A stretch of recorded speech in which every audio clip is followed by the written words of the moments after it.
오늘 교회 주신 하나님의 말씀의 제목은 회개하라. 여러분 회개하셨습니까? 전 진심으로 묻고 있습니다. 한 번도 회개하지 않은 사람들은 멸망으로 가고 있습니다. 멸망. 회개하라. 천국이 가까이 왔느니라. 이 말의 뜻을 아십니까?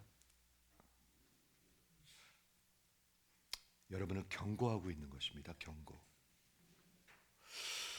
즉 마태복음 아니 신약 성경의 첫 번째 외쳐진 복음의 메시지는 회개하라입니다. 근데 회개하지 않은 사람들은 회개하지 않은 사람들은 하나님을 멸시하고 있는 것입니다.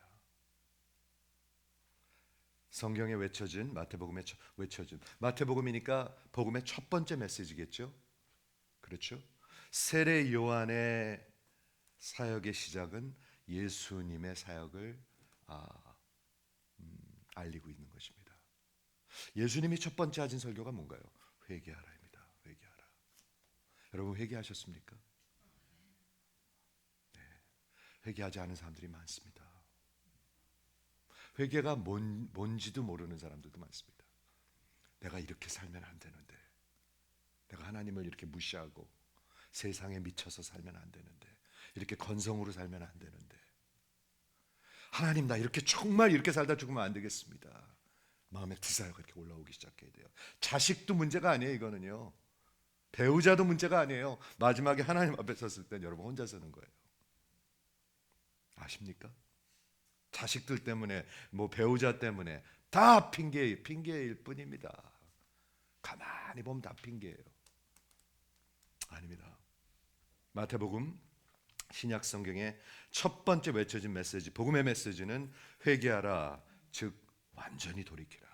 완전히 돌이키는 것입니다, 여러분. 세상 등지고 십자가 보는 것입니다. 아니면 다 가짜들입니다. 왜 그렇게 하라고 여기서 얘기하는지, 그럴 이유가 있는지, 왜 회개하라고 그러는지, 주의 나라가 가까이 왔기 때문에, 하나님의 나라가 가까이 왔기 때문에. 하나님의 나라가 가까이 왔다는 의미는 구원이 가까이 왔다는 얘기인데, 심판과 하나님의 진노가, 여러분을 향하신 진노가 가까이 왔다는 것입니다. 저 좀 보세요. 심판과 진노가 가까이 왔습니다. 그런데 말을 안 들어요, 사람들이요. 그렇죠? 제가 오늘 아침에 말씀 묵상한데 노아의 때와 같다고 그랬어요. 노아의 방주를 들으면은요, 보면은 사람들이 다 넋을 놓고 살았어요. 뭐 하고 살았죠? 먹고 마시고 시집가고 장가가고 놀러 다니고 다 그러고 살았어요. 그런데 그 노아의 방주의 그 심판의 이야기는 구원의 이야기입니다. 방주로 들어온 사람들은 구원을 받았습니다. 기독교 복음은 그런 것입니다, 여러분. 근데 심판은 빼놓고 구원만 생각하자고 그래요. 엉터리죠. 그것은 사탄의 방법입니다. 하나님 심판이 어디 있느냐. 하나님이 다, 거짓 선지자들은 구약 시대 때 계속 그렇게 외쳤죠. 지금도 마찬가지입니다, 여러분. 심판이 다가오고 있습니다. 우리 신약 성경에서 예수님이 언제 온다고 얘기하시죠? Any moment. 오늘 오실 수도 있습니다, 여러분. 준비시키는 것이 세례 요한의 사역이었고, 저는 가만히 보니까 이게 진짜 목회자의 사역인 것 같아요. 세례 요한이 진짜 목회자인 것 같아요. 저는 그런 확신이 들었어요. 예수님이 뭐라고 말씀하셨냐면 여자가 난 자 중에서 가장 큰 자라고 말씀하셨어요. 그거 참 대단한 말 아닙니까? 그렇죠? 여자가 난 자 중에 대단히 가장 큰 자라면 모세보다도 큰 자라는 얘기입니다. 그렇죠? 다윗보다도 큰 자라는 얘기입니다. 그런데 세례 요한이 왜 이렇게 큰 자일까? 우리 생각하기에 우리 계산으로 우리 눈치수가 아니라 하나님 눈치수로 가장 큰 자라고 얘기하고 있습니다. 여자가 난 자 중에서. 그러니까 어떤 업적, 어떤 무슨 뭐 목회 스타일 이런 거 아닌 것 같아요. 그런 거 아닌 것 같아요. 예수의 오심을 선포함을 통해서 여러분의 마음을 준비시켜야 합니다. 내일 오시는데 까맣게 모르고 있다가 갑자기 예수님이 오면 어떻게 될 것 같아요, 여러분들? 기절할 것입니다. 아마. 까맣게 모르고 살다가. 그러니까 여러분을 준비시키는 것이 주의 사자들이 하는 일이죠. 목회자들이 하는 일이고 교회가 하는 일이죠.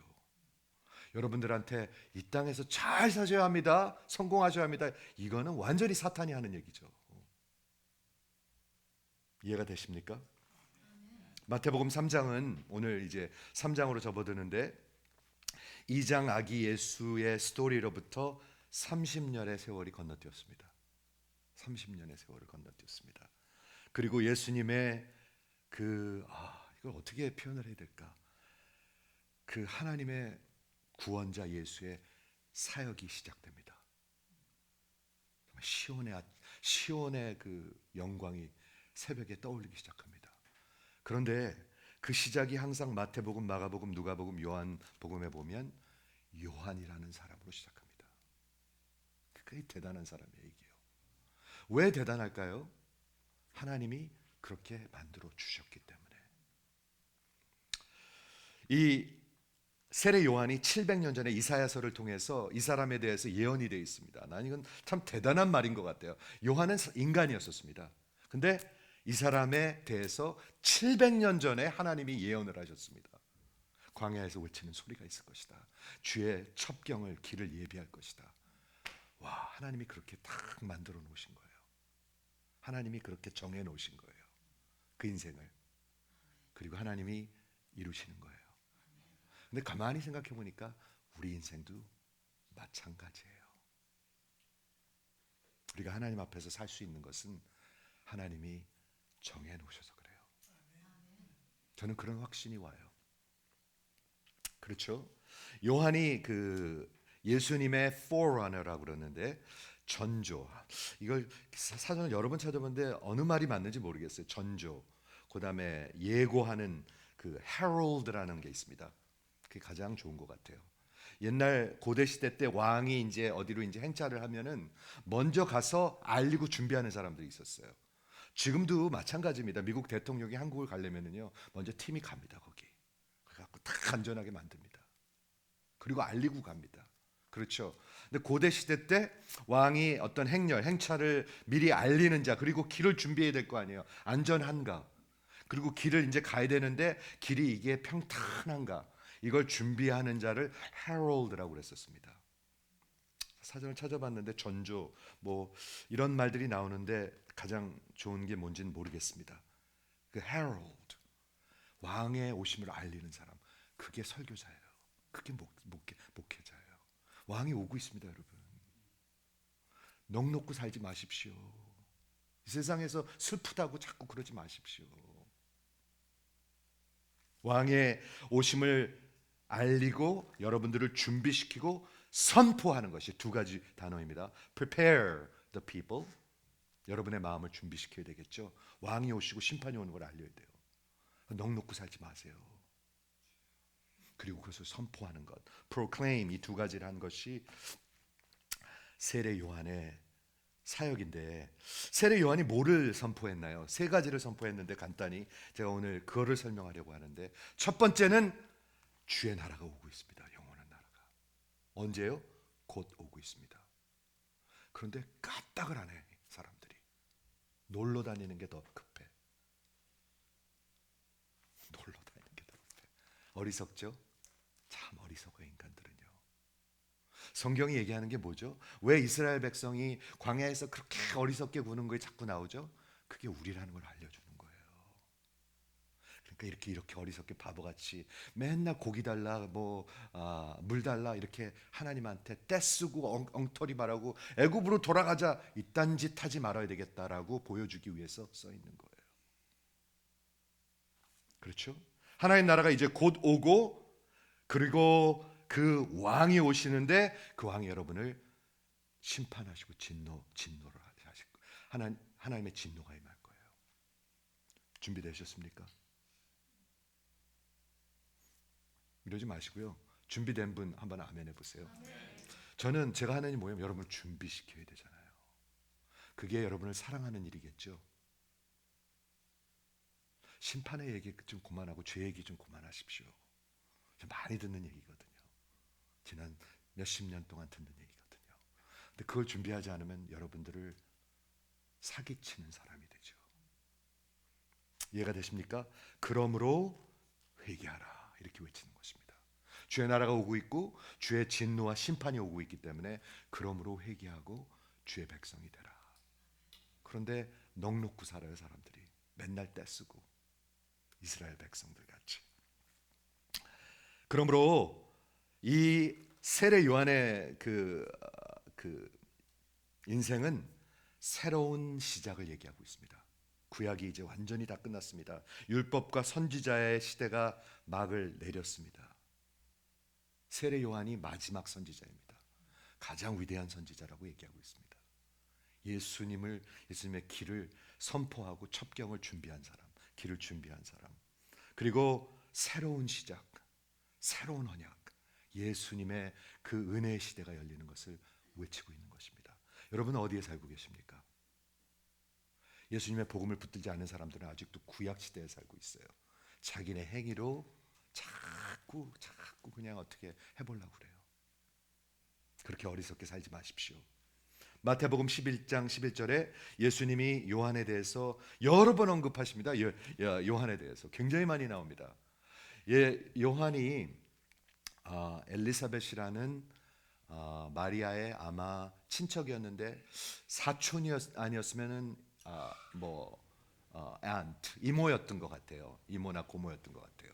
어쨌든 친척이었어요. 그런데 엘리사벳이라는 사람이 아주 나이가 많이 들어가지고 아기를 낳을 수가 없었는데 하나님께서 주시죠. 근데 가만히 보면 성경에 나오는 사무엘도 그랬고 요한도 그랬고 아기가 낳을 수 없는 상황, 마리아도 마찬가지죠. 예수님도 그때 하나님이 그냥 주시는 거예요. 그래가지고 정말 하나님이 주신 생명을 가지고 요한이란 이름을 줘라 하고 하나님이 다 알려주시는데 그 사람의 인생을 통해서 예수님의 그 사역이 시작되기 시작합니다. 복음의 사역이 시작되기 시작합니다. 제가 가만히 이건 이 본문에서 나오는 애플리케이션은 아니지만 목회자의 사역이 그런 게 돼야 될 것 같아요. 예수님을 준비시키는 사역, 알리는, 선포하는 사역. 그렇게 믿어지시면 한번 아멘 해보세요. 하나님 보시기에 큰 자가 있고요, 사람들 보기에 큰 자가 있습니다. 근데 그게 같지 않습니다. 여러분 아십니까 그거? 예수님이 뭐라고 말씀하셨죠? 천국에서는 servant of all, 가장 큰 자는 가장 섬기는 자라고 얘기했습니다. 우리랑 반대입니다. 우리 인간들은 업적, 그리고 어떤 지위, 어떤 모습, 이런 거를 사이즈, 이런 거로 위대하다고 그러죠. 맞습니까? Naturally 그래요. 근데 하나님은 그렇게 얘기하지 않습니다. 하나님의 그 치수는, 하나님의 그 눈 높이는 다른 것 같습니다. 그래서 이 세례 요한에 대해서 예수님이 말씀하셨는데 내가 진실로 너에게 이르노니 여자가 낳은 자 중에서 세례 요한보다 큰 이가 없도다. 여러분 자식들 낳으셨죠? 여러분 자식도 어떤 사람이 되길 원하십니까? 진심으로 묻고 있습니다. 여러분들 자식들 낳으셨죠? 어떤 자식들이 되길 원하십니까? 하나님 보시기에 큰 자가 되길 원하십니까? 아니면 세상이 말하는 큰 자가 되길 원하십니까? 오늘 그래서 세례 요한의 생을 1절부터 12절 동안 보도록 하겠는데 기가 막혀요 여기요. 그런데 이분 목회 스타일을 한번 보셨으면 좋겠어요. 이분이 선포한 복음을 한번 보셨으면 좋겠어요. 이분이 선포한 게 누구의 복음일까요? 네, 하나님의 복음이죠. 복음서의 첫 번째 메시지고 예수님의 완전히 프리커서로서, 헤럴드로서, 전조로서 예수님이 똑같이 외치셨습니다. 회개하라, 천국이 가까웠느니라. 똑같이 외치셨습니다. 그리고 예수님은 이 세례 요한한테 세례를 받았습니다. 예수님이 이 사람이 엉터리라고 생각하면 그 사람한테 세례를 받겠습니까? 이거 완전히 가짜야, 가짜. 이거 완전히 가짜 목회자야 하면 거기 와서 세례를 받았겠습니까? 그리고 그 사람에 대해서 여자가 난 자 중에 가장 큰 자라 이렇게 얘기를 했는데 1절부터 12절 이분을 자세히 한번 보시기 바랍니다. 제가 이걸 읽고 또 읽으면서 이게 진짜 교회 모습이어야 되는데, 목회자의 모습이어야 되는데 하는 생각을 이번 주에 많이 했습니다. 그때 세례 요한이 광야에서 전파하여 말하되, 광야 이거 굉장히 중요합니다. 그분은 설교를요 큰 도시에서 대형 뭐 이런 거 하지 않고요 광야에서 외쳤습니다. 예수 만나려면 광야로 나오라 그거예요. 진짜 회개하려면. 그리고 외친 첫 번째 메시지는 회개하라, repent. 천국이 가까이 왔니라고 경고하는 거예요. 여러분을 경고하고 있어요. 준비시키고 있어요. 그는, 세례 요한은 선지자 이사야를 통해서 700년 전에 말씀하신 자라. 이것도 기가 막힌 메시지인 것 같아요. 여러분, 성경에 여러분이 대해서 적혀 있다 생각을 한번 해보십시오. 700년 전에, 그렇죠? 일러스되 광야에서 외치는 자의 소리가 있어 이르되 너희는 주의 길을 준비하라. 주의 오심을 길을 준비한 사람이에요. 이거 가만히 생각해 보면 이게 목회자가 하는 일인데, 이게 성도가 하는 일인데 라는 생각이 듭니다. 그가 오실 길을 평탄하게 곧게 하라 그러는데 straight, 그냥 평탄하게 하라 그거예요. 예수님이 오실 수 있도록.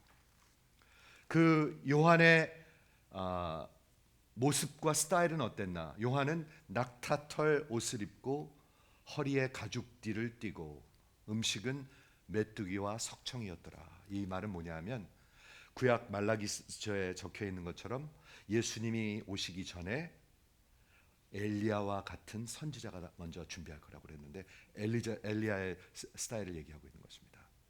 엘리야의 능력과 엘리야의 그런 스피릿, 그런 모습으로, 영으로 세례 요한이 나타났고, 나중에 보면 마태복음 11장에 보면 예수님께서 너희가 들을 수만 있다면 이 사람이 바로 엘리야다라고 얘기하고 있습니다.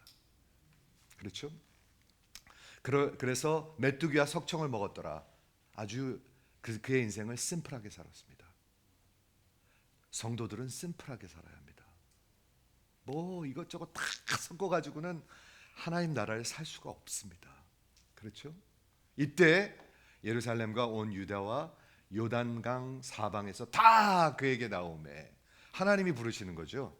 광야로 누가 나오겠어요? 그렇죠?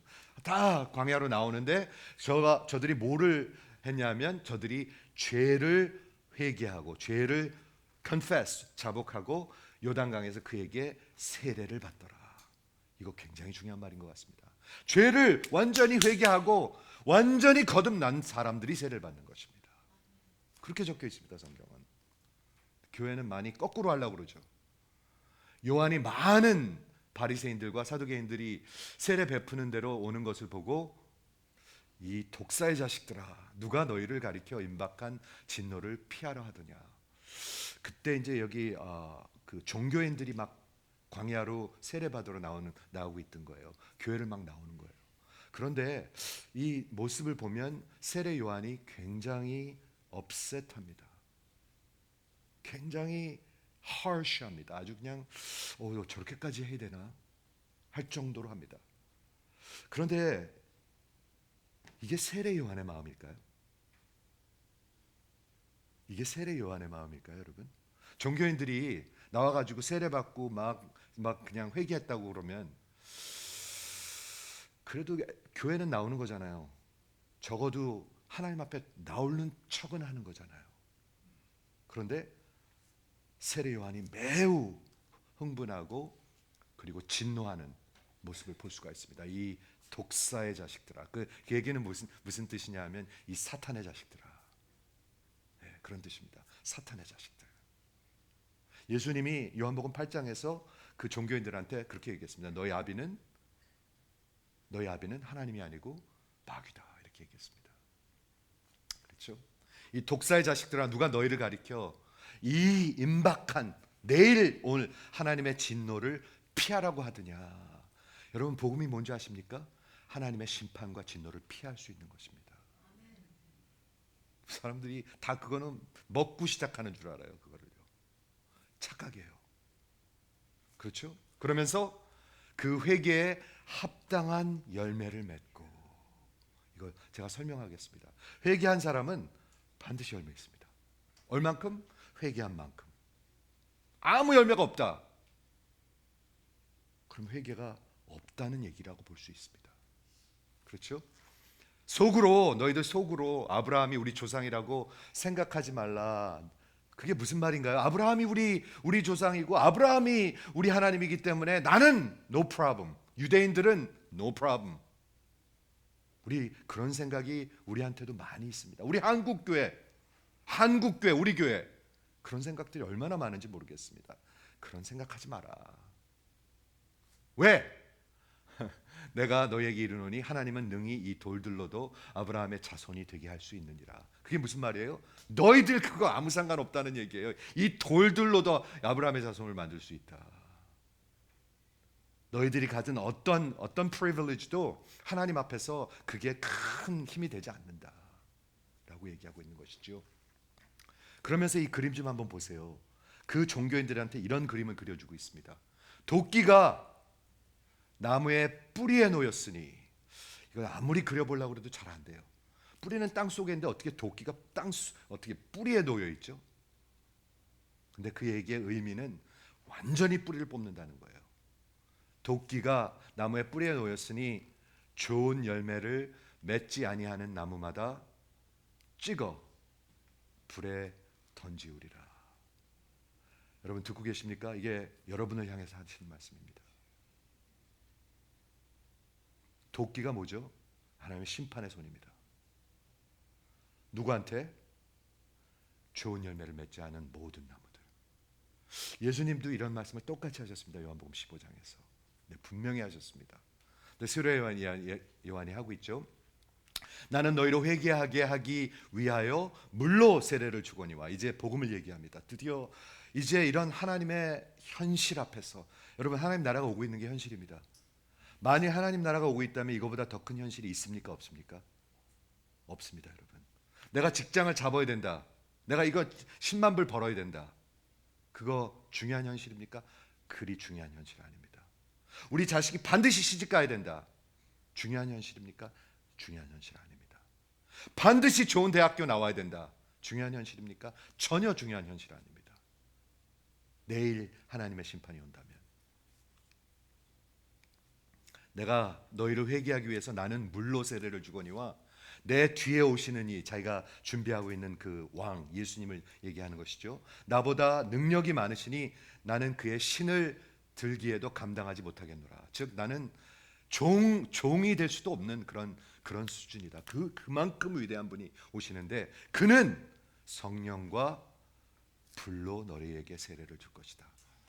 여러분 성령으로 세례를 받으셨습니까? 아니면 아직 성도가 아닙니다. 아닙니다. 그렇죠? 성령과 불로 너에게 세례를 베푸실 것이요. 그리고 마지막 메시지를 또 들어보세요. 기가 막힙니다. 손에 키를 들고 자기의 타작마당을 정리하사. 이건 추수를 얘기하고 심판을 얘기하고 있습니다, 여러분.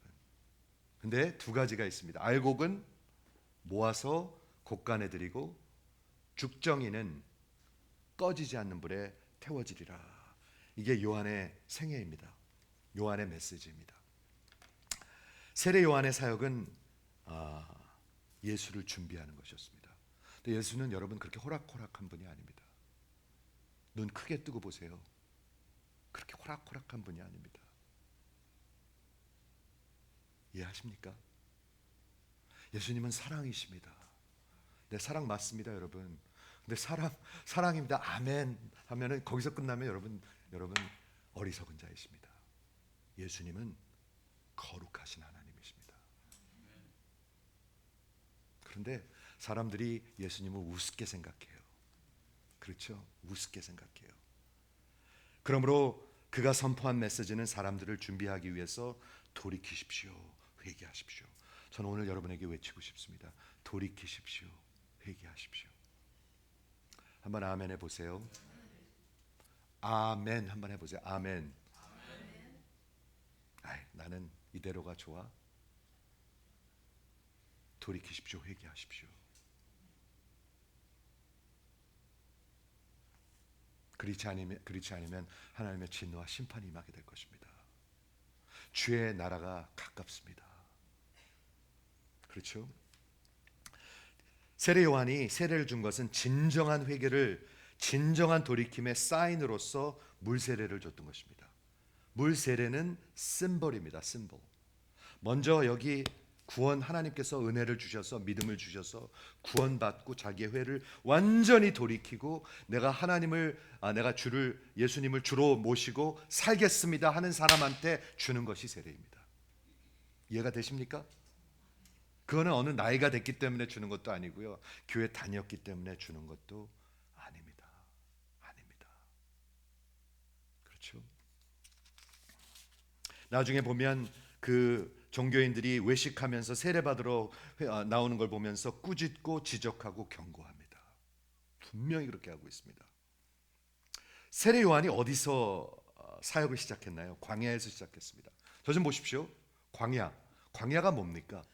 광야에는 아무것도 없고 생명이 없습니다. 이스라엘에 제가 하루 간 적이 있는데, 딱 하루 가봤습니다. 이스라엘에 하루 갔는데 광야를 본 적이 있어요. 차를 타고 쭉 가는데, 캘리포니아에 가면은 그 차를 타고 쭉 가면 여기 포도원이 쫙 한 10분을 가도 포도원인 그런 데가 있어요. 그런데 이스라엘은 차를 타고 가면 10분을 가도 광야예요. 산이 있는데 아무 나무도 없어요. 그냥 생명이 없어요. 그 유대 광야에서 외쳤습니다. 이리 나오라. 나오라. 당신 하나님 믿기를 원해? 나오라. 외쳤습니다. 저는 이게 참 의미가 있는 것 같습니다. 이 광야는 어떤 곳입니까?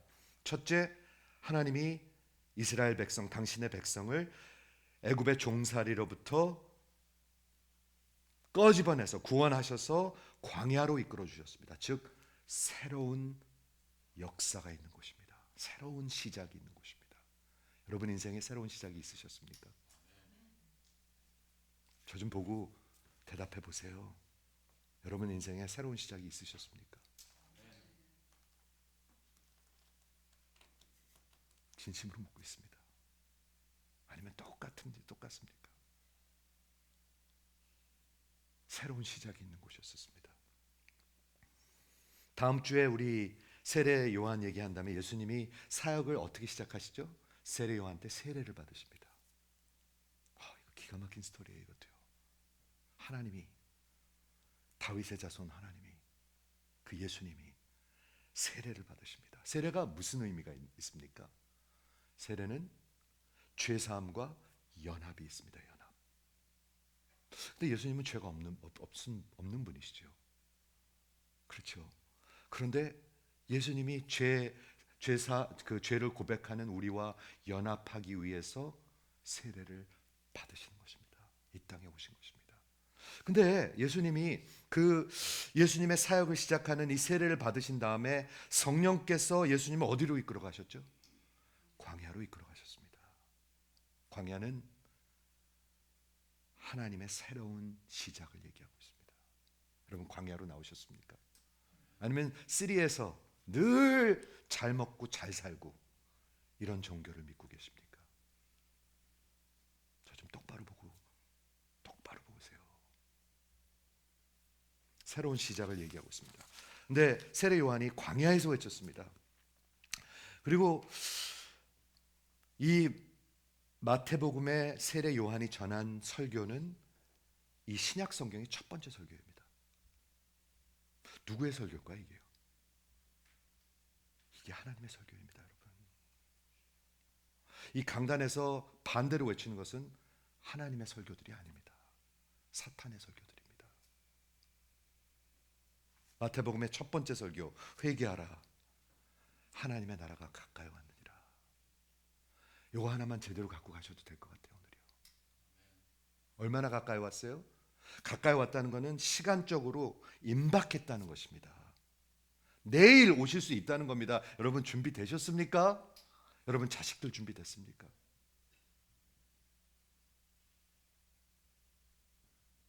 부모로서 우리 자식들 잘 되는 거 원하죠. 진심으로 원하죠. 그런데 부모들 생각하는 거 보면 이거 잘 되는 거 원하는 사람들이 그리 많지 않더라고요. 별로 못 봤어요, 목회하면서요. 이거 안타깝게 생각하고 이거 애타게 생각하는 부모가 많지가 않더라고요.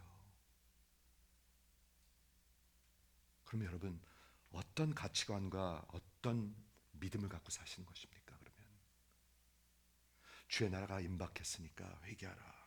여기서 메타노이아이라는 회개의 단어는 이제 오시는 메시아 왕 앞에 나오는 첫 번째 스텝입니다. 아직 시작도 못한 사람들이 있다는 얘기입니다. 아직 제가 늘 외치는 거 아닙니까? 아직 시작도 못한 사람들도 많습니다. 시작도 못한 집사님들, 권사님들 세상에 많습니다. 목사도 많습니다. 존 브로더스 목사님이 이 신약 성경에서 이 단어 메타노이아, 이 회개가 사용될 때는 이런 것을 의미하고 있습니다. 잘 들어보십시오. 그것은 어떤 변화를 얘기합니다. 여러분, 인생에 변화가 있었다는 거예요. 큰 변화가 있었다는 거예요. 바뀌는 것을 얘기하는데 먼저 생각이 바뀌어야 돼요. 내가 이렇게 얌체같이 교회 다니고 신앙생활 하는 척해서 안 되겠다라는 생각이 들어야 돼요. 이 얌생이잖아. 이거 완전히 이거 얌생이? 갑자기 그런 말이 나오지. 이거 완전히 얌체야. 이거 완전히 얌체야. 입으로는 얌체. 근데 하나님 앞에서 그렇게 사는 게 어리석게 사는 것을 느껴야 돼요. 그래서 결정을 해야 돼요. 내가 이렇게 살다가 죽으면 안 되겠다. 막 결단이 오는 거예요. 회개라는 건 그런 거예요. 다음 주에 똑같아. 그 다음 주에도 똑같고 5년 전이랑도 똑같고 회개 안 하는 사람이에요. 전혀 안 한 사람이에요. 그러므로 그 생각과 그 동기가 죄악으로부터 거룩으로 변하는 게 회개예요. 아니면 회개 안 한 사람들, 멸망으로 가고 있는 사람들이에요. 회개는 죄로부터 애통함이 있어야지 돼요. 애통함으로 시작돼요. 애통하는 자 복이 있나니 저가 위로하심을 받을 것이며. 이게 천국 사람이에요. 여러분 애통하십니까? 나는 왜 이렇게밖에 못 살지? 나 왜 이렇게 쫀쫀하지? 나 왜 이렇게 얌체 같지? 나 왜 이렇게 말을 해도 듣지를 못하지? 왜 예배 시간에 맨날 이렇게 졸리지? 저 예배 시간에 졸린 거 굉장히 영적인 거라고 생각합니다. 저는 늘 그래왔습니다. 하나님의 말씀을 들으면서 거만한 것, 영적인 거죠. 영적인 게 아닐 리가 없죠. 그게 거만한 것. 죄악으로부터 거룩함으로 바뀌는 것을 말하는데, 죄를 애통함이 있는데 애통하기 때문에 내가 이렇게 더 이상 살면 안 되겠다 하면서 마음에 소원이 일어나기 시작해야 합니다. 하나님, 나 이렇게 절대로 죽을 수 없습니다. 소원이 바뀌는 것입니다. 그리고 인생이 바뀌는 것입니다. 그래서 사도 바울이 얘기하는 것처럼 그 하나님이 주시는 애통함을 통해서 구원에 이르게 되는 것입니다. 아니면 구원에 이르지 못하고 멸망에 이르게 되는 것입니다. 그러므로 이 요한이 말하는, 마태복음이 말하는 예수님이 선포하는 회개하라, 성경의 회개하라의 참 의미는 거듭나라는 뜻입니다. 거듭나셨습니까? 주의 나라가 곧 임합니다. 여러분, 경고합니다. 여러분을 거듭나셨습니까?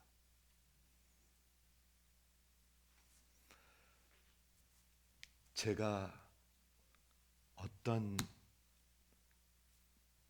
특권을 가지고 얘기하는 게 전혀 아니고요. 주의 말씀을 선포합니다. 주의 나라가 임했습니다. 여러분 거듭나셨습니까? 회개하셨습니까? 인생이 변한 적이 있습니까?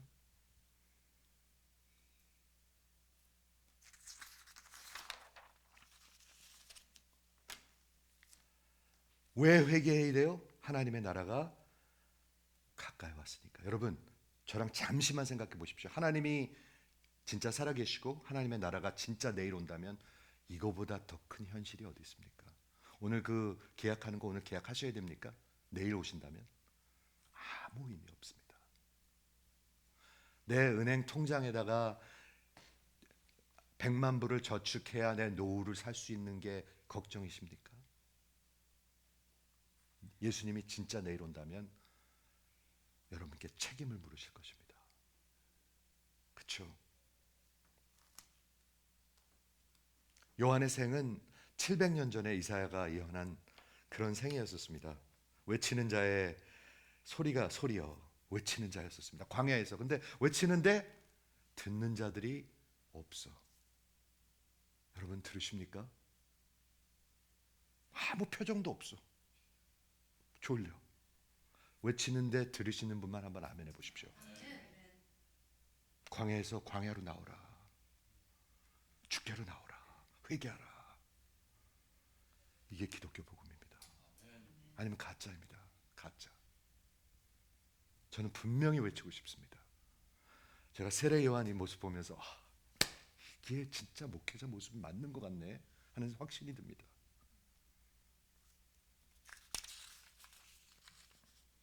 요한이 낙타 옷을 입고 허리에 가죽띠를 메고 메뚜기와 석청을 입었더라.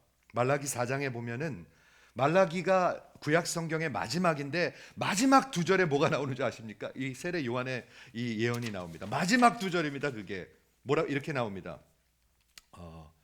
말라기 4장 5절에 보라 여호와께서 크고 두려운 날이 임하기 전에, 즉 예수가 메시아가 오기 전에 내가 선지자 엘리야를 너에게 보내리니 그가 아비들의 마음을 자녀에게로 돌이키고, 제가 좋아하는 성경입니다.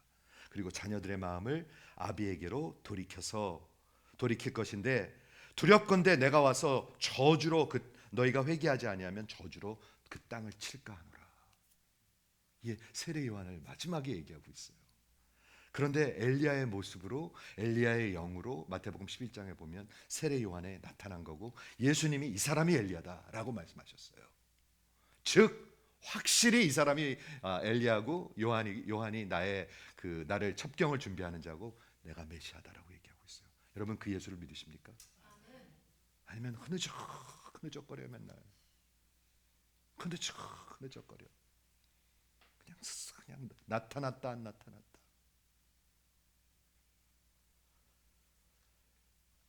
근데 여기 바리새인과 사두개인들이 나왔죠. 바리새인과 사두개인들이 누구였나요?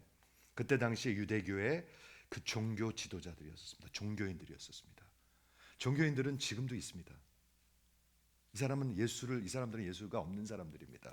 그런데 저들이 광야로 나왔습니다. 세례를 받으려고 나왔습니다. 죄 사함을 받으려고 나왔습니다. 그럼 좋은 거 아닌가요? 그래도 그런 사람이라도 있어야 교회가 되잖아요. 그렇게 말하는 사람들 많거든요. 그런 사람들이 있어야 그래도 교회가 되잖아요. 들을 수 있는 기회가 있는 거잖아요. 저도 그런 생각이 없지 않거든요. 그런데 이 본문을 보면 세례 요한은 매우 분노합니다. 그렇지 않습니까? 자세히 보십시오. 많은 바리새인과 사두개인들이 세례 베푸는 대로 오는 것을 보고, 종교인들이 나오는 것을 보고, 이 독사의 자식들아, 왜 너희는 하나님의 심판과 진날을 피하려 하느냐? 누가 너희들한테 얘기해 줬느냐? 이게 기분 좋아서 하는 말로 들리십니까? 아주 반가워서 하는 얘기로 들리십니까? 아니에요. 이 독사의 자식들아. 여러분, 제가 만약에 여러분들한테 그러면은 교회 안 나오겠죠? 이 독사의, 그러면 안 나오겠죠, 그죠? 그런데 이게 하나님의 눈이거든요. 종교인들은 독사의 자식들이에요. 그리고 분노해요. 하나님이 분노하십니다. 진노하십니다. 이 거짓 외식하는 자들아, 이 가짜들아, 이렇게 이러는 거거든요. 지금 이 가짜들아. 그러면서 회개에 합당한 열매를 맺으라. 저는 이 말을 좀 설명하고자 하는데요. 여기서 합당하다는 말이 무슨 뜻이냐면 엑시오스라는 뜻인데, 엑시오스의 뜻은 이 저울이, 저 좀 보세요. 저울이 있으면, 이 저울 있죠? 이렇게 두 개 올려놓는 저울. 저울이 있으면 이게 같은 무게입니다. 즉 회개의 무게와 열매의 무게가 같다는 것입니다. 회개의 무게는 이만큼 있다고 그러는데 열매는 하나도 없다. 그건 뭐죠? 가짜 회개입니다. 회개가 없다는 얘기입니다. 진짜로 돌이켰으면 미친 듯이 돈 벌기 위해서 살지 않습니다. 주일날 뭐 일하고 말고 뭐 이런 것도 없습니다. 그런 거 생각 안 하고. 저희 교회 성도들 보니까 말이죠, 주일날 일 안 하려고 애를 쓰는 성도들이 있어요. 근데 하나님이 그거 허락하시더라고요. 여러분 아십니까 그거? 한 명도 안 빼놓고 허락하시더라고요. 네. 주를 위해서 살기를 진짜 애쓰는 사람들을 위해서. 이해가 되십니까? 회개와 그 열매가 합당하다. 열매는 무슨 열매? 여러분의 인생에 우리 어저께 기도회 때 물었는데 어떤 열매가 있으십니까? 여러분의 인생에 어떤 열매 있으십니까?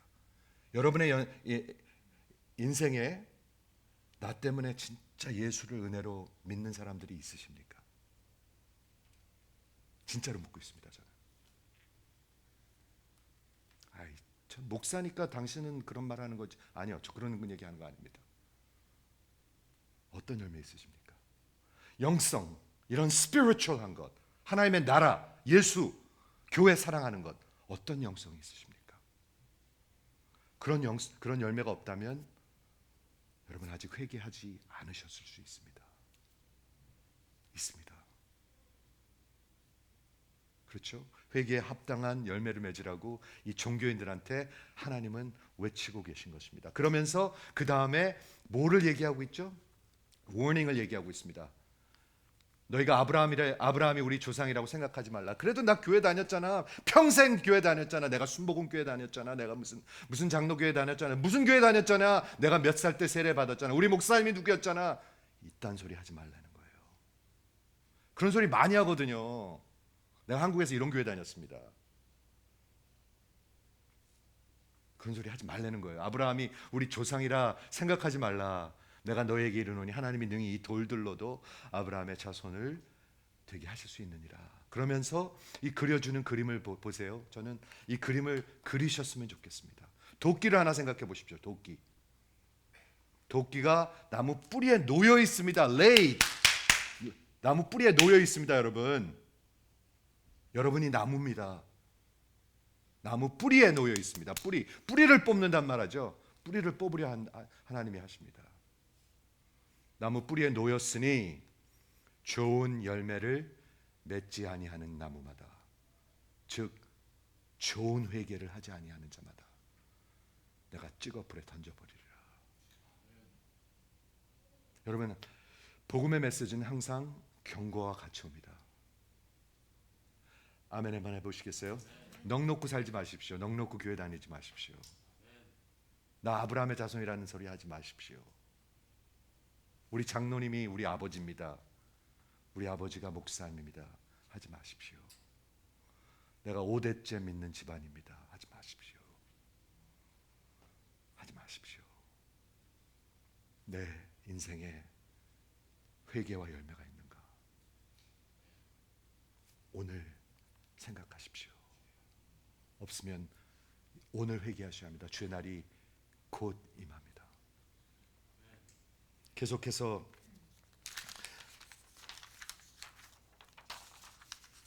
마지막 나는 너희를 회개하게 하기 위하여 물로 세례를 베풀거니와. 이제 복음을 얘기합니다. 복음은 항상 심판과 같이 갑니다, 여러분. 기독교 복음은 항상 심판과 구원이 같이 갑니다. 구원을 어디서부터 구원했다는 얘기죠? 심판에서부터, 하나님의 심판으로부터. 여러분 구원 받으셨습니까? 진심으로 묻고 있습니다, 여러분. 종교인들은 전혀 받지 못할 것입니다. 못 받습니다. 그렇죠? 그러면서 마지막 그림을 이제 복음을 전하는데 내 뒤에 오시는 이는 예수님을 얘기하고 있습니다. 이제 메시아를 얘기하고 있는데 나보다 능력이 많으시니 나는 그의 신을 풀기도 감당하지 못하겠노라. 그 얘기는 뭐냐면 그때 당시 유대 지방에서 이 샌들을 신고 다녔는데 그 발이 더러워지잖아요. 그래서 누구네 집에 들어가면 종들이 와서 그 신발을 벗겨주고 발을 씻겨줬어요. 근데 나는 그 예수님 메시아의 발을 만질 자격도 없는 사람이다. 이 목회자인 것 같아요. 이 사람 성도인 것 같아요. 그래서 하나님이 큰 자라고 그런 것 같아요. 저는 예수님이 가장 큰 자라고 얘기했던 것 같아요. 거드름 피지 않고 거만하지 않고 야 와서 좀 봐라 우리 교회 이러지 않고 굉장히 하나님 앞에서 사는 것 같아요. 그런데 그 예수님은 그 메시아는 성령과 불로 너에게 세례를 주실 것이요. 이거 잠시 생각해 보겠습니다. 물 세례는 심벌입니다. 심벌. 하나님이 주신 은혜와 구원에 대한 심벌입니다. 구원 받은 사람들이 세례를 받는 것입니다. 한번 아멘 해보세요. 자꾸 세례 주자 그러지 마세요. 아무나. 자꾸 직분 주자 그러지 말고. 그렇죠? 그런데 이 메시아는 성령으로 세례를 주십니다. 성령이 누구십니까? 성령은 하나님이십니다. 성령 하나님이 내 안에 들어오시는 것입니다. 이게 기독교 복음입니다. 그게 기독교 복음의 리얼리티입니다. Gospel reality. 그 성령님이 없으면 회개도 없고 아무런 열정도 없고 열매도 없습니다. 그냥 반대되는 열매만 있을 뿐입니다. 늘어지고 거드름 피고 슬슬 나타나고 졸리고 그런 겁니다. 근데 이분은 오셔서 여기 복음을 얘기하고 있어요. 하나님의 진노와 심판이 임할 것인데 그분이 너희를 구원하셔서 너를 하나님의 백성으로 만들고 하나님의 영을 너희에게 넣어주실 것이다. 그리고 여기 불을 얘기하고 있습니다. 불이 뭘까요? 여러분 불이 있는 분 한번 아멘 해보세요. 자신 없으세요? 불이 있는 분 한번 아멘 해보세요. 불은 저는 거룩이라고 생각합니다. 깨끗하게 하는 것. 불은 열정이라고 생각합니다. 예수 성령이 있는데 열정이 없다. 좀 뭔가 이상하지 않습니까? 뭔가가 잘못됐다고 생각하지 않습니까? 성령 하나님이 계시는데 아무런 열정도 없다. 교회가 헷갈리게 만드는 것 같아요. 교회가 사람들을 헷갈리게 만드는 것 같아요. 성경은 굉장히 클리어한데 교회는 사람들을 헷갈리게 만들어요. 왜? 성경을 선포하지 않기 때문에. 근데 성경은 뭐라고 얘기하고 있냐면 성령과 불로 세례를 줄 것이다라고 얘기하고 있습니다. 진정한 회개가 있습니다. 내가 이렇게 어리석게 아무 맥도 없이 예배 와도 별로 기쁨도 없고 졸리기만 하고 아무런 내 자식들이 진짜 예수를 믿고 구원을 받아야 될 텐데 라는 디자이어도 별로 없고 죽은 영혼들이죠. 죽은 영혼들. 회개하십시오. 진심으로 회개하십시오. 그리고 사십시오. 회개하고 살으시기를 주의 이름으로 부탁을 드립니다. 좋은 열매를 맺지 않은 나무마다 찍어 불에 던지우리라. 마지막 요 그림만 그리고 마치겠습니다. 손에 키를 들고, 키라는 말이 이게 참 어렵습니다. winnowing fork라는 말입니다. 이게 우리말이 왜 키라고 나왔는지 모르겠어요. 이렇게 여기 추수마당이 있습니다. 저 좀 보세요. 지금 추수를 얘기하고 있습니다. 여기 추수한 그런 알곡들과 쭉정이들이 있습니다. 같이 붙어 있죠. 여러분 알곡과 쭉정이 같이 붙어 있습니다. 교회 안에 알곡과 쭉정이가 있습니다. 그런데 이 추수하는 분이 이 키를 가지고 이 winnowing fork하고 이렇게 듭니다. 이렇게 하늘로 듭니다. 그러면 이렇게 날아갈 거 아니에요, 그렇죠? 그러면 알곡은 무게가 있기 때문에 떨어집니다. 그러나 쭉정이들은 무게가 없기 때문에 어떻게 되죠? 그냥 날아가 버립니다. 그걸 계속 하는 거예요. 그걸 추수하는 것입니다. 즉 이 추수는 뭐죠? 분리시키는 것입니다. 나누는 것입니다. 심판은 나누는 것입니다. 뭐를 나누는 것? 알곡과 쭉정이를 나누는 것. 그게 심판입니다. 알고 계십니까? 쭉정이십니까? 그러면서 이렇게 얘기합니다. 알곡은 모아서 곡간에 드리고, 알곡은 모아서 곡간에 드리겠죠. 버리지 않겠죠. 그렇죠? 그리고 쭉정이는 꺼지지 않는 불에 태워버리라. 태우긴 태우는데 꺼지지 않는 불에 태운대요. 여러분 그거 아십니까? 이 꺼지지 않는 불, unquenchable fire는 예수님 말씀하신 지옥입니다. 지옥을 얘기하고 있습니다. 지옥은 불이 꺼지지 않고요, 죽지 않습니다, 여러분. 저 좀 보세요. 졸지 마시고요. 지옥은 불이 꺼지지 않고 죽지 않습니다. 성경에 그렇게 기록되어 있습니다. 영원히 사는 것처럼 지옥에서도 영원히 죽지 않습니다. 그리고 꺼지지 않는 그 불에서 태워진다고 얘기하고 있습니다.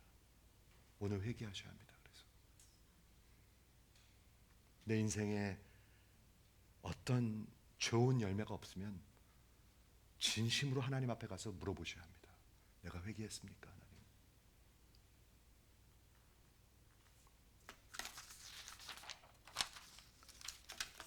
말씀을 정리할게요.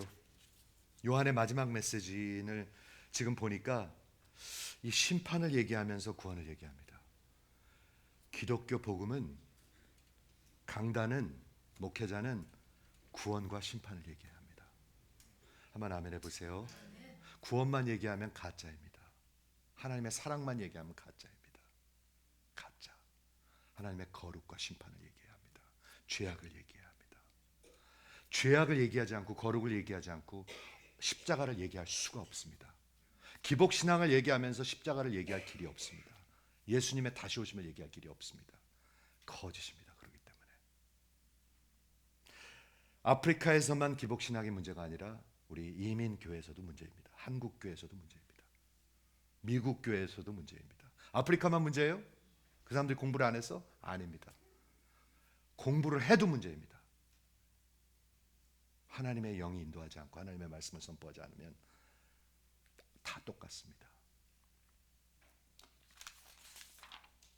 요한의 삶이 여자가 난 자 중에서 가장 큰 자라고 얘기했는데, 여러분은 하나님 보시기에 어떤 자들이십니까? 진심으로 묻고 있습니다. 저는 제게 묻습니다. 하나님, 저는 진짜 할 수 있는 게 별로 없는 사람입니다. 조금만 귀에 있으면 딴짓 하려고 그러는 사람입니다. 하나님, 나 열정이 부족합니다. 진심으로 저는 하는 얘기입니다. 하나님한테. 하나님, 죽을 때까지 딴소리 하지 않게 해주십시오. 하나님, 저를 좀 지켜주십시오. 늘 하는 얘기입니다. 하나님, 끝까지 하나님 앞에서 겸손할 수 있게 도와주십시오. 진심으로 하는 얘기입니다. 여러분은 하나님 앞에서 어떤 분이십니까? 세례 요한은 여자가 난 중에 가장 큰 자라고 예수님이 말씀하셨습니다. 왜 그런 기준으로 봤는지 우리가 확실히 알 수는 없습니다. 그러나 하나님의 기준이기 때문에 그 사람이 한 일은 예수로 오심을 선포하고 저들의 마음을 준비시켰습니다. 저는 그런 목회를 해야 되겠다는 생각을 합니다. 예수님이 이제 곧 오십니다, 여러분.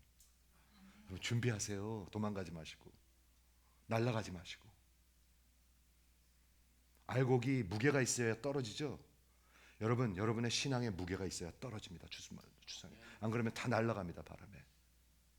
저는 그거 한번 그려봐 이렇게 드는데요. 주수할 때 여러분의 신앙에 무게가 있어야 떨어집니다. 주수 알곡으로. 아니면 그냥 다 날아가 버려요. 이해가 되십니까? 주의 오심을 선포하고 주의 백성들을 준비하는 것이 세례 요한이 한 사역이고, 저는 참 목회자들과 성도들이 할 일, 교회가 할 일이라고 저는 진심으로 믿고 있습니다. 기도하겠습니다.